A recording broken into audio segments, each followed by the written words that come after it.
चलिए जहाँ से हम लोग कंटिन्यू करेंगे, हमको ये दिखाना है कहाँ तक हम मान कर चले थे कि देन वी गेट, मान कर चले थे then we get x1 plus x2 equal to y1 plus y2 और x1 minus y1 equal to y2 minus x2, ये मान कर चले थे। ठीक है।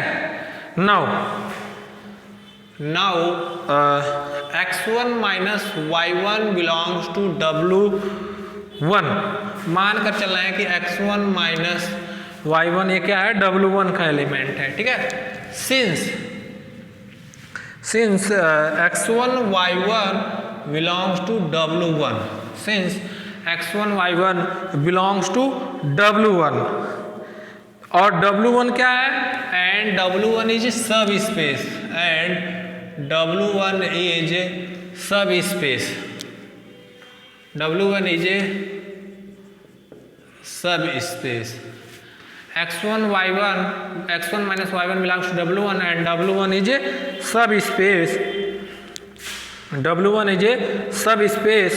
Similarly, and x2 minus y2 minus x2 करा दिया जाए, y2 minus x2 y2, क्योंकि y देखो y2 W2 का एलिमेंट है, x2 भी W2 का एलिमेंट है, x1 W1 का एलिमेंट है, y1 W1 का एलिमेंट है, तो इन दोनों का डिफरेंस भी कहाँ जाएगा, W1 में। y2 किसका एलिमेंट है, W1 का, सॉरी W2 का, और x2 भी W2 का, उनका दोनों डिफरेंस कहाँ जाएगा, W2 में, ये बिलोंग्स टू W2। ठीक है। सिंस ऐसा क्यों हो रहा है, क्योंकि x2 और y2 दोनों क्या है, W2 के एलिमेंट्स हैं, एंड W2 क्या होगा, सब स्पेस है, एंड W2 इज ए सब स्पेस, W1 इज सब स्पेस, ठीक है। अब दोनों हैंस देखना ध्यान से, hence x1 minus y1 equal to x2 minus y2, ये कहाँ जाएगा, उनके इंटरसेक्शन में जाएगा। अगर ये दोनों इक्वल होते हैं, अगर x1 equal minus y1, y2 minus x2, ये दोनों इक्वल है, मतलब ये W1 में भी जाएगा, W2 में, ये W2 में भी जाएगा W1 में, क्योंकि दोनों इक्वल हैं। ये कहाँ का एलिमेंट है, W1 का, ये W2 का, दोनों इक्वल है, दैट मीन्स ये W2 में भी जाएगा W1 में, ये भी W2 या W1 में, तो दोनों के इंटरसेक्शन में चला जाएगा। ये कहाँ बिलोंग करेगा, W1 इंटरसेक्शन W2, और इनका इंटरसेक्शन में क्या है, 0 है, क्योंकि दोनों कंडीशन ओल्ड 0 है, दैट मीन्स ये क्या होंगे, that means x1 minus y1 equal to क्या होगा, 0। ये क्या इंप्लाई करेगा, x1 equal to y1 and x2 equal to y2 and x2 equal to y2, ये क्या इंप्लाई करेगा कि दोनों thus each element of V, thus each element of V is uniquely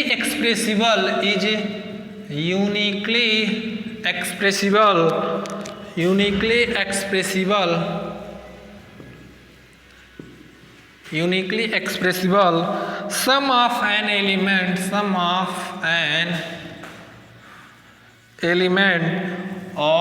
W1 and element of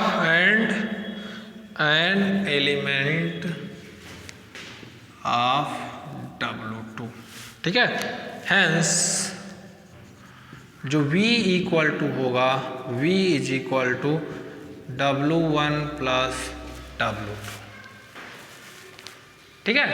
लिख लो, ये complete proof, ये complete proof हो गया, ये हमारा प्रूफ कंप्लीट हो गया। थोड़ा लेंथी है, कोई नहीं। अब इससे रिलेटेड कुछ क्वेश्चन करेंगे।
लिखिए।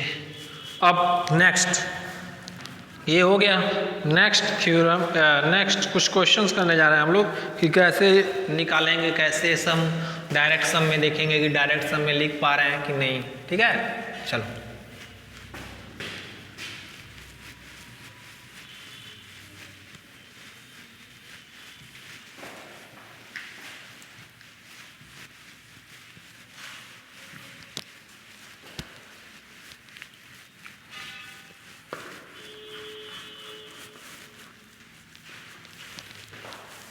Okay, quotient set.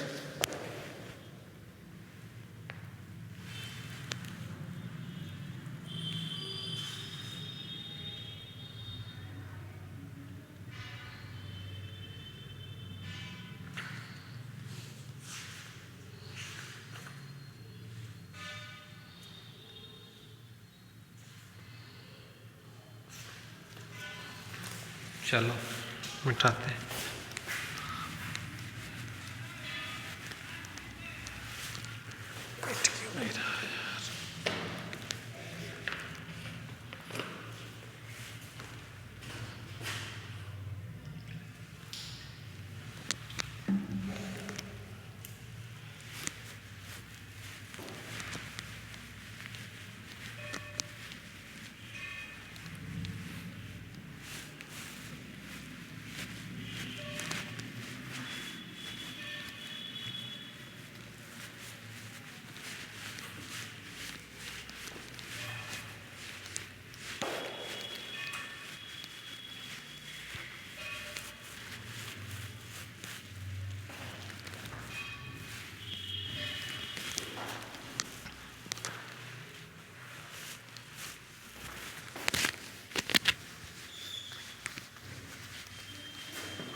चलिए क्वेश्चन क्या है देखते हैं।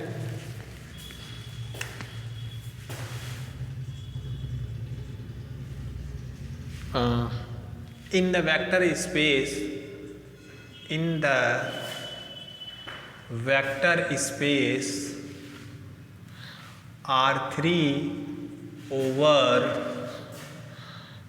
in the vector space R3 over the field R3 over the field in the vector space R3 over the field real number, consider the set consider the set. देखिएगा ध्यान से, W1 defined किया गया है। W1 एक ऐसा defined किया गया है, अरे W1 उसमें वो सारे x00 x belongs to real number. ठीक है। W2 कैसे डिफाइंड किया गया है? W2 ये कह रहा है x y, पहला W1 में कह रहा है कि पहला कोऑर्डिनेट x रहेगा, बाकी दोनों कैसे रहेंगे? 0 रहेंगे। और ये कह रहा है x y रहेगा, तीसरा कोऑर्डिनेट 0, और जहाँ x y दोनों कहाँ है? रियल नंबर के एलिमेंट्स। ठीक है। एंड W3 जो होगा वो होगा 0 y z, और y z belongs to real number. ठीक है। देन प्रूव दैट, हमें दिखाना क्या है? देन प्रूव दैट, हमें दिखाना है कि पहला R3 ये दिखाना है कि W1 प्लस W2 के डायरेक्ट सम में लिख ले रहे हैं, और दूसरा दिखाना है कि R3 ये तो W2 प्लस W3 के डायरेक्ट सम में लिख रहे हैं, बट W2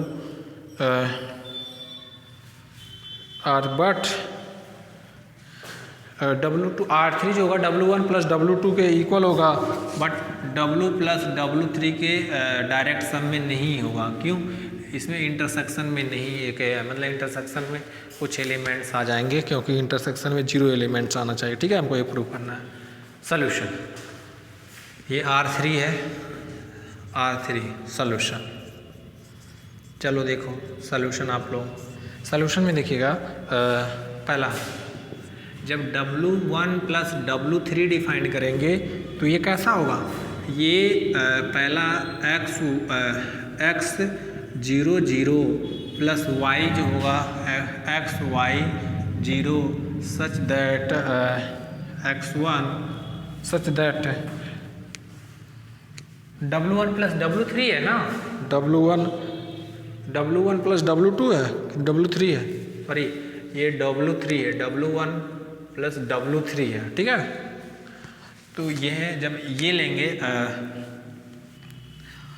x1, इसका एक एलिमेंट लिए W1 में x1 0 0 और इसमें क्या आ जाएगा 0 y1 टाइप का आएगा, z1 टाइप का आएगा, such that x1 y1 z1 ये तीनों कहाँ के होंगे, रियल नंबर के होंगे। ठीक है, अब देखिएगा ध्यान से, ये क्या होगा, ये x1 होगा, y1 होगा, z1 होगा, सच दैट x1 y1 और z1 ये रियल नंबर का, और ये खुद क्या होगा R3 के इक्वल होगा, R3 के इक्वल होगा W1 प्लस W3। क्यों, क्योंकि 3 टपल है तो R3 पूरा ये R से आ रहा है, ये R से तो पूरा R3 को जनरेट कर देगा, मतलब ये R3 के इक्वल हो जाएगा। तो लिखिए आप लोग, अब कुछ इसमें प्रूव करेंगे कि इनका इंटरसेक्शन में क्या 0 आता है कि नहीं।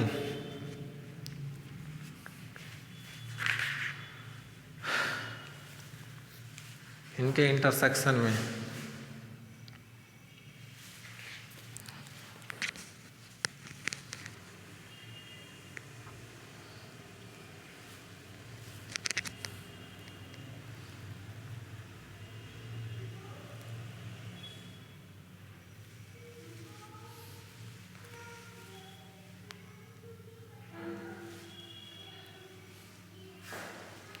देखेंगे क्या इनके इंटरसेक्शन में 0 आता है कि नहीं।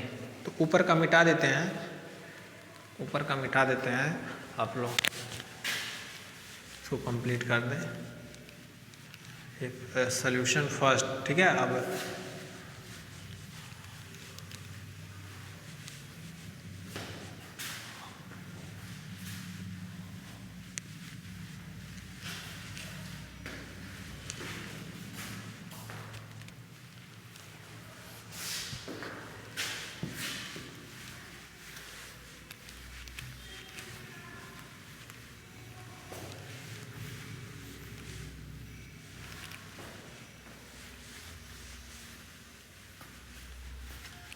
चलिए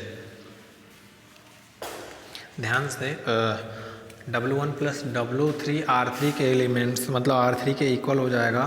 तो अब यहाँ पे देखिएगा आप लोग, W1 का एलिमेंट उठाइए, W2 का डबल देखिए, जो W1 में एलिमेंट होंगे कुछ ऐसे टाइप होंगे, x 0 0, इसका मतलब इसमें एलिमेंट कुछ ऐसे होंगे 1 0 0 2 0 0, ठीक है। और W3 में जो एलिमेंट होंगे वो कैसे थे, 0 y z, इसमें जो एलिमेंट्स W3 के एलिमेंट थे, और इसमें जो एलिमेंट्स आएंगे कैसे आएंगे, देखो 0 1 1 0 2 2, इसमें पहला टपल पे नॉन जीरो और दोनों टपल पे क्या होंगे 0 0, इसमें पहला टपल पे नॉन जीरो और दूसरे पहले टपल पे 0, दूसरे में नॉन जीरो। कोई भी एलिमेंट मिलेगा कॉमन में नहीं, जो ये डिफरेंट एलिमेंट देगा ये डिफरेंट एलिमेंट देगा। क्यों, क्योंकि इसका पहला टपल मतलब पहला टपल 0 नहीं है, x है, और दूसरा टपल दोनों क्या है, ये 0 ये 0, और इसमें ये वाला 0 कर दिया है, इसीलिए कोई भी एलिमेंट कॉमन नहीं मिलेंगे। जब कोई एलिमेंट कॉमन नहीं मिलेंगे दैट मीन्स क्या होगा, उनके इंटरसेक्शन में क्या होगा, ऑटोमेटिक क्या हो जाएगा, 0 आ जाएगा, ठीक है। चलो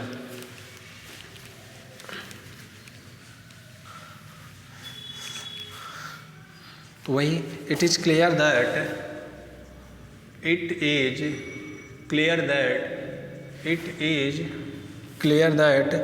there is no there is no non zero element, no non zero element, non zero element common to both W1 and W3, non zero element common to both W1 and W3. It is clear that there is no non-zero element common to both W and W3. That is W1 intersection जो W3 होगा वो किसके equal आएगा, zero के। अब जब zero को आ गया और उनका सम, क्योंकि भी हम प्रूव किए हैं, तो दिस इम्प्लाई दैट हैंस जो R3 होगा, R3 क्या होगा, R3 को हम लोग डायरेक्ट सम में W1 प्लस W3 लिख सकते हैं। ठीक है, ऐसा क्यों हो रहा है, क्योंकि इंटरसेक्शन में जीरो आ रहा है और ऑलरेडी प्रूव कर चुके हैं कि W1 प्लस R3 पहला कंडीशन है, सेकंड कंडीशन। ठीक है, तो R3 W1 प्लस W3 के डायरेक्ट सम में लिखा जा रहा है। ठीक है, अब दूसरा वाला करते हैं, जो दूसरा प्रूव करना है कि जो R3 हो W2 प्लस W3 के इक्वल है, बट W2 प्लस W3 के डायरेक्ट सम के इक्वल नहीं है, मतलब उनको डायरेक्ट सम में नहीं लिख पाएंगे। R3 को W2 W3 के डायरेक्ट सम में नहीं लिख पाएंगे। ठीक है, तो क्यों नहीं लिख पाएंगे, चलिए देखते हैं।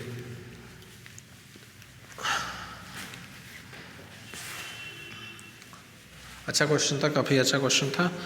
अब दूसरा वाला देखो, W2 प्लस W3 जब डिफाइन करोगे तो W2 में क्या थे, एलिमेंट थे XY टाइप के थे। ठीक है, तो इसमें जो एलिमेंट होंगे मान लो कुछ ऐसे होंगे X1 Y1 0। ठीक है, और इसमें जो एलिमेंट होंगे जीरो ऐसे मान लो Y2 Z2, कुछ भी X1 Y2 Z2 मान लेंगे। ठीक है, such that X1 Y1 Y2 Z2 ये सारे कहाँ से होंगे, रियल नंबर से होंगे। ठीक है, और इसको ब्रैकेट लगा दो, ये सेट मिलेगा। फाइनली जब इसका सम करेंगे तो देखिएगा क्या मिलेगा, X1 रहेगा, यहाँ क्या मिलेगा Y1 प्लस Y2, और ये क्या हो जाएगा, Z2 हो जाएगा। ठीक है, such that X1 Y1 Y2 और Z2 belongs to real number.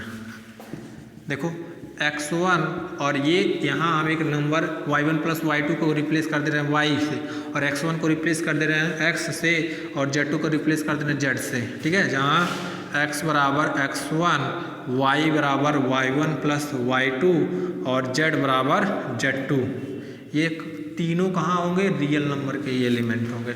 और ये क्या दे रहा है, टपल दे रहा है, तो W1 प्लस W2 W3 किसके इक्वल होगा, R3 के इक्वल होगा। ठीक है, जब R3 के इक्वल होगा, बट W2 इंटरसेक्शन W3, जो W2 इंटरसेक्शन W3 होगा, उनका जब इंटरसेक्शन लेंगे ये क्या होगा, 0 Y 0, खाली कॉमन बीच वाले देखो, इसमें Y है, इसमें Y है, तो इसमें यही सारे एलिमेंट आएंगे।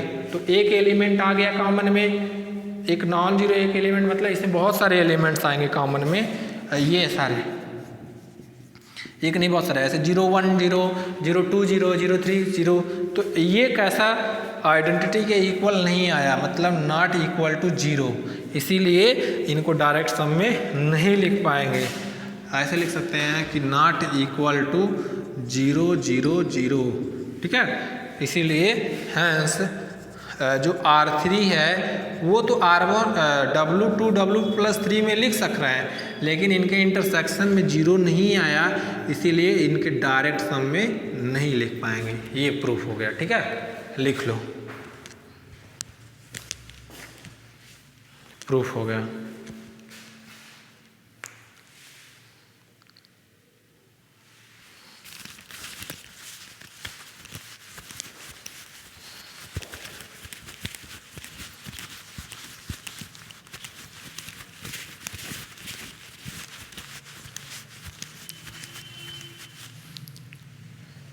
नेक्स्ट क्वेश्चन, अब ये हो गया, लिख लो। अब नेक्स्ट करते हैं।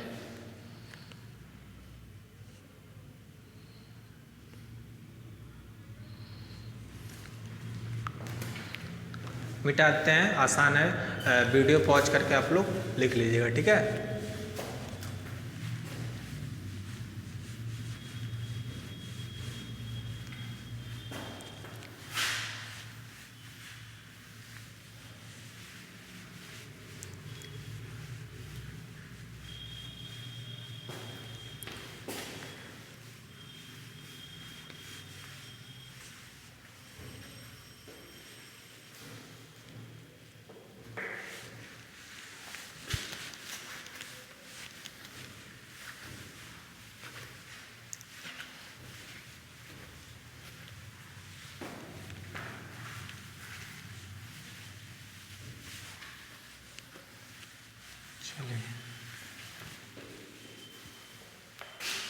नेक्स्ट क्वेश्चन, नेक्स्ट थ्योरम देखिएगा। Theorem V is a finite dimensional then there are direct sum, देखिएगा थ्योरम, नेक्स्ट थ्योरम जो है कह रहा है कि if V is finite dimensional, if V is finite dimensional, finite dimensional, V is finite dimensional vector space, vector space overfilled F, overfilled vector space overfilled F, and it is the direct sum, it is the direct sum, it is the direct sum of its subspaces, its subspaces of W1 and subspaces W1 and W2, subspaces W and W2, W1 and W2, then या ऐसे लिख सकते हैं subspaces W1 and W2, then इस case में जो dimension होगा, dimension of V equal to dimension of W1 plus dimension of W2, ठीक है। इसका मतलब समझ रहे हैं, बता दे रहे हैं आप लोग को क्या, हम लोग को इसका मतलब ये है कि अगर V डायरेक्ट सम में लिखा जा रहा है V W1 प्लस WK, इस केस में जो डायमेंशन ऑफ V होगा वो dimension of W1 plus dimension of W2 के इक्वल होगा, ठीक है, ये कहना है। अब प्रूफ इसका करते हैं, proof since V is finite dimensional vector, since V is finite, since V is finite dimensional, देखिए ऑलरेडी क्वेश्चन में मेंशन है कि V कैसा है, फाइनाइट डायमेंशनल वेक्टर स्पेस है।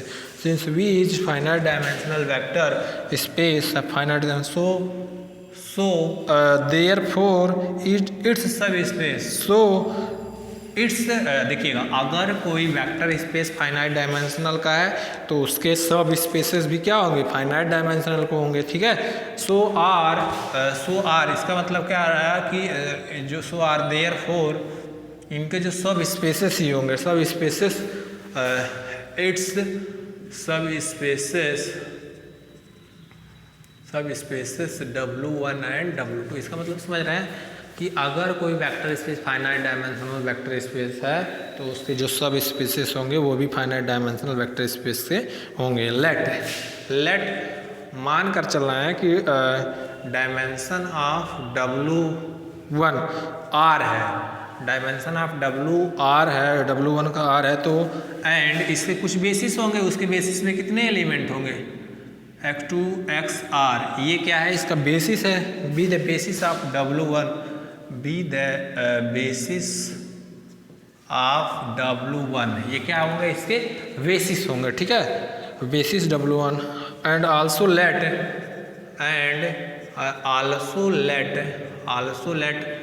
W ऐसे dimension of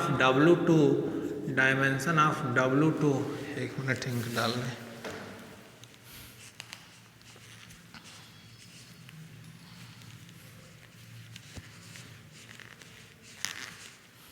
also let dimension of W2 R, इसका S मान लेंगे तो हमको ये दिखाना है कि V का जो डायमेंशन होगा वो R प्लस S के इक्वल होगा। ठीक है, चलो देखते हैं क्या होता है।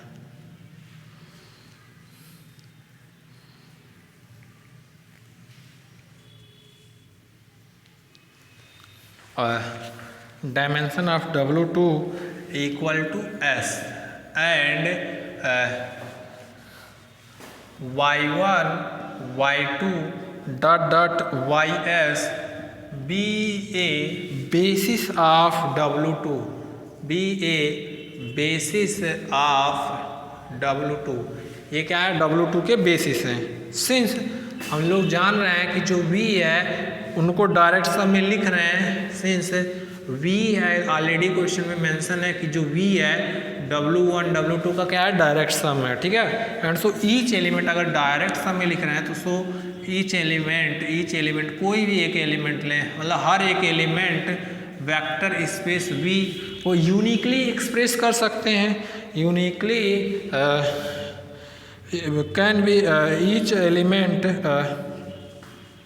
Can be uniquely expressed as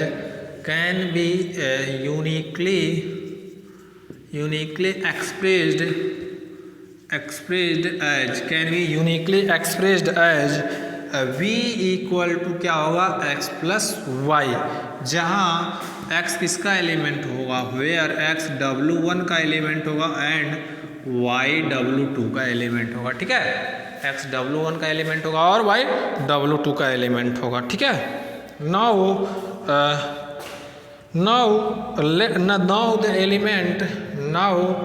the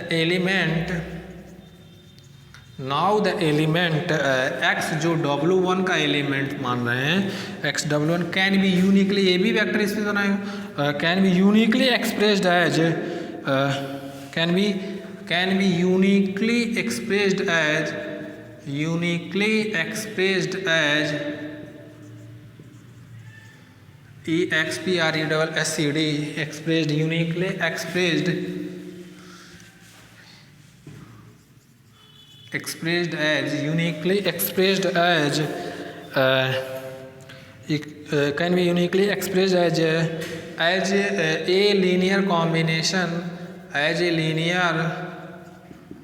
a linear combination of element x1 x2 dot dot xr। ठीक है, दैट इज जो x होगा वो alpha 1 x1 plus alpha 2 x2 plus dot dot alpha r xr के इक्वल होगा। Similarly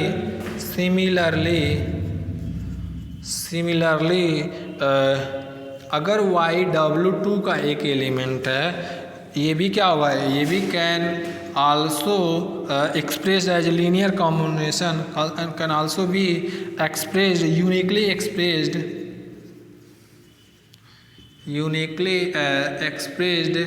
as linear combination of element as a linear combination of element as a linear combination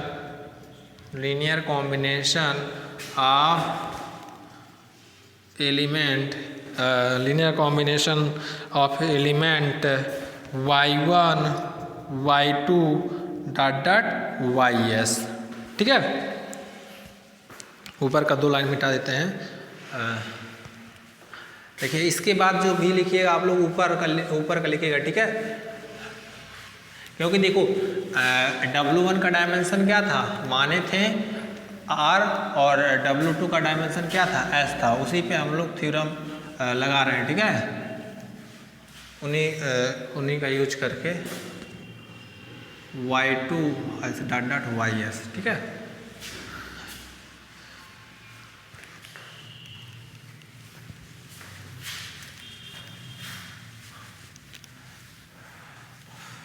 चलो that is अब y को भी uniquely express कर रहे हैं, y1 y2, ये क्या होगा, यहाँ beta y1 plus beta y2 plus ये उसके बाद लिखना है, ठीक है। ये ऊपर का है आप लोग का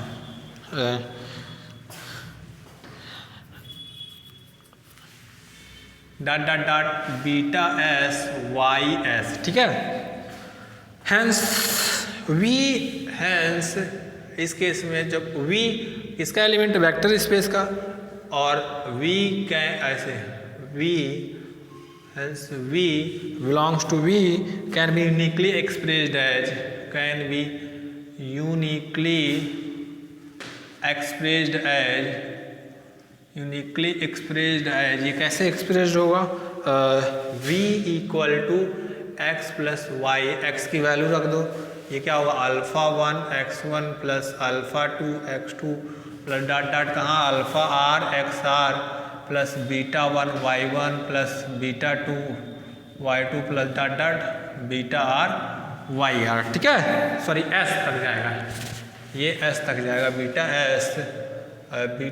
s y s, ठीक है, s तक जाएगा ये। चलिए अब s तक गया। 10 सेट, इस केस में जो 10 सेट, अब जो सेट आया कौन कौन सा, x1 x2 dot dot xr y1 y2 ys, ये क्या हो जाएगा, ये बेसिस हो जाएगा, forms a basis of V, forms a basis, forms a basis of V, forms a basis, ये क्या होगा वी का बेसिस होगा। अब अभी हम लोग जानते हैं तो डायमेंशन ऑफ वी क्या होगा, डायमेंशन ऑफ वी, इसमें कितने एलिमेंट है बेसिस में, r प्लस एस, और r किसका डायमेंशन था W1 का, और s किसका डायमेंशन था W2 का, ये प्रूफ हो गया, ठीक है। काफ़ी इंपॉर्टेंट थ्योरम था, प्रूफ हो गया, प्रूव्ड। तो पहले नीचे का लिखना है फिर ऊपर का लिख लीजिएगा आप लोग, काफ़ी आसान है, हो जाएगा।